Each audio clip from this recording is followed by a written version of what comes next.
We're looking at a monumental 19th century history of Peterborough, New Hampshire. As you can see, the book is profusely illustrated with these full-page lithographed as well as steel engraved portrait plates that have tissue guards. And the book is 2 volumes, bound as one.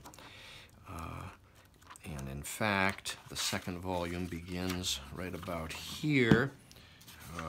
Right, this is the genealogy and history part because the first volume ends at page 360 and we begin here with the new page 1.